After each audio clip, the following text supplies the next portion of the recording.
Quero falar de um cartaz que eu peguei no teu Twitter, muito simpático, muito bonito, que é o Brasil Participativo. Eu queria que você falasse um pouquinho desse programa aqui, e esse número fantástico de 2 milhões de pessoas que acessaram esse programa. Beleza, o Brasil Participativo vai ser vamos dizer assim, a síntese desses vários instrumentos, né, de participação social, a retomada das conferências, né, tivemos aí agora a Conferência Nacional de Saúde, fantástica, né, a recomposição dos conselhos nacionais. O Bolsonaro tentou, no seu governo, logo de cara, fechar a participação social nos conselhos, e ele mutilou fortemente esse sistema, apesar da decisão do Supremo Tribunal Federal que impediu a barbárie, né? Mas nós estamos em pleno processo de reconstrução dos conselhos, de criar novamente mecanismos e instâncias de participação nas políticas públicas do governo federal, e também de dinamizar outras metodologias para atingir os territórios e a organização do nosso povo. Então, o Brasil Participativo é tudo isso, mas ele tem uma dimensão digital, né? O gov.br/Brasil Participativo é uma plataforma digital de participação social que está sendo lançada, né? Foi lançada pelo presidente Lula no dia 11 de maio, na Bahia, com a funcionalidade inicial de ouvir as pessoas para a reconstrução do plano plurianual. Né? O plano plurianual é uma obrigação constitucional que todo governante tem que fazer no primeiro ano do seu governo, mas que para nós, na reconstrução do país, é central, porque nós temos hoje novos ministérios, foi um custo, inclusive, aprová-los no Congresso Nacional, mas esses novos ministérios não têm programas, não têm ações orçamentárias, não têm dotações orçamentárias, eles têm que Aliás, administrar. sem querer te interromper, querido, já interrompendo, esses novos ministérios foram criados, você falou, a um custo político, né? Mas o custo é, financeiro sem custo, né? Foi zero, né? Acho que foi uma determinação do presidente Lula, né? Na verdade, nós estamos recriando ministérios e criando novos com a estrutura de cargos e as dotações orçamentárias do governo anterior. Então, não Sim. houve nenhum. Ele tem um impacto neutro, vamos dizer assim, do ponto de vista financeiro, né? Porque você utilizou a estrutura de cargos, modificou os cargos existentes e reorganizou a máquina pública. O fato é que hoje você tem um Ministério de Povos Indígenas, mas você não tem programas compatíveis com a entrega que nós precisamos fazer do nosso programa de governo. Então, o PPA é isso, ele é pautado pelo programa de governo do presidente Lula, ele, portanto, reorganiza todas as ações, é incompatível, né? Por exemplo, aqui na Secretaria-Geral da Presidência nós temos um programa de participação social, né? Porque os programas que nós temos hoje são os que o PPA do governo anterior estabeleceu. Eu sou secretário de uma secretaria de participação, cujos programas têm a ver com modernização do Estado, com terceirização, com privatização, com parcerias privadas. É outra concepção. Então, completar a tarefa de reconstruir o governo, criando capilaridade, né, da política pública para as mulheres chegar na ponta, da política pública para o povo negro chegar na ponta, da política pública da educação, da moradia chegar na ponta de uma forma renovada. Essa é a função do PPA. E o PPA ele está sendo construído com intensa participação social.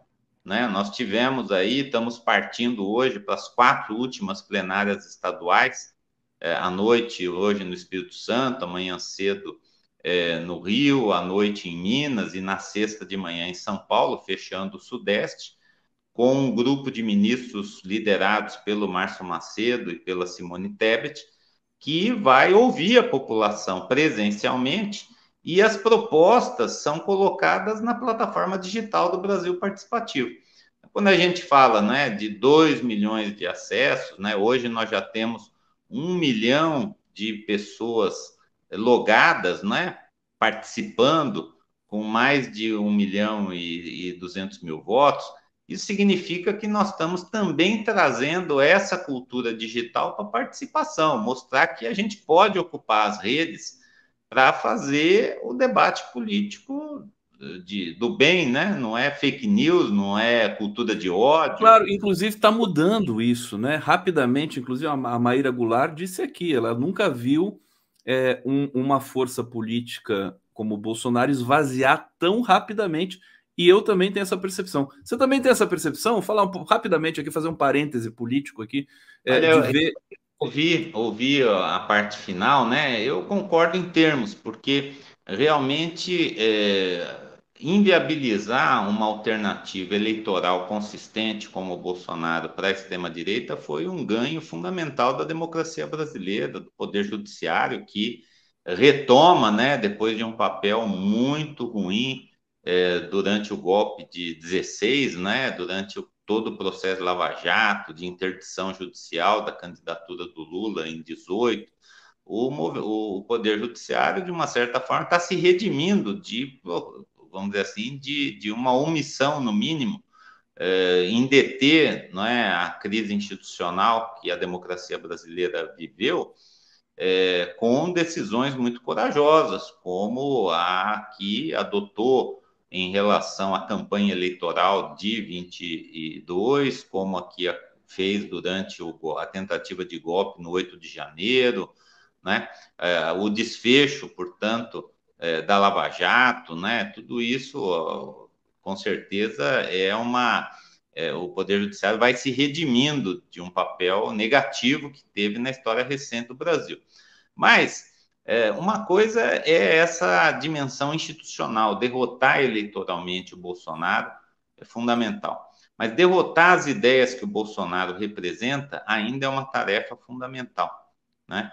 Porque as ideias que o Bolsonaro tornou naturais, admissíveis na sociedade brasileira, elas são danosas. É uma fusão, um misto do neoliberalismo com o neofascismo que contagiou massas. Hoje nós temos um núcleo duro de extrema-direita na sociedade brasileira, com expressão de massas, com, vamos dizer assim, representação institucional e com força de mobilização social ainda. Depauperada, evidentemente, porque a reação ao 8 de janeiro foi muito importante, das instituições democráticas como um todo, mas nós ainda temos essa tarefa de banir a naturalidade, né, do neoliberalismo, da ideologia capitalista, do machismo, da misoginia, do racismo, da LGBT e a mais fobia, de todas as formas de maldade que o Bolsonaro incutiu como coisas naturais. Ele é autêntico, ele é racista porque ele é autêntico, ele tem o direito de expressar o seu racismo. Então, hoje nós temos esse desafio, né, de derrotar não só eleitoralmente a extrema-direita, mas de derrotar as ideias que ela incutiu através de redes sociais e de outros mecanismos numa larga parcela da sociedade brasileira. E me parece que isso está acontecendo de maneira acelerada até, Renato Simões. Lembrar aqui, eu vi a entrevista do Valdemar da Costa Neto, estava falando isso com a convidada aqui, a Maíra Goulart, e antigamente, não sei se você pode confirmar isso, mas não tinha assim a pessoa orgulhosa em ser de direita e dizer assim, eu sou de direita. Hoje tem, né? Curioso isso, né? Porque era ruim ser de direita num país como o Brasil, né? Era uma coisa que os candidatos evitavam nas eleições. Estou enganado ou não?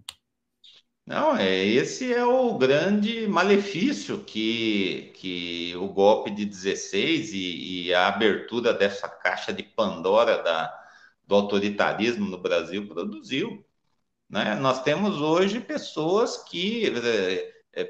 mulheres que votaram num candidato misógino, que defende a violência e a desigualdade salarial entre as mulheres. Nós temos cristãos que votaram em armamentistas que defendem a pena de morte, né? Então, esse contrassenso da democracia brasileira que é a disputa de conteúdo real que nós temos hoje com o bolsonarismo e com a extrema-direita, né? Não é legal, né, ser racista. É ilegal, é crime, não é autenticidade nem expressão de uma opinião, seja ela expressada por um parlamentar na tribuna, por um pastor no púlpito ou por um cidadão na mesa do bar. É inaceitável. Então, nós não podemos apenas recolher esse pessoal no armário de novo. Quando a gente fala da desidratação rápida, né, nós precisamos ver se isso é, de fato, colocar todo mundo no armário de novo à espera da próxima oportunidade, ou se há realmente uma reversão de valores.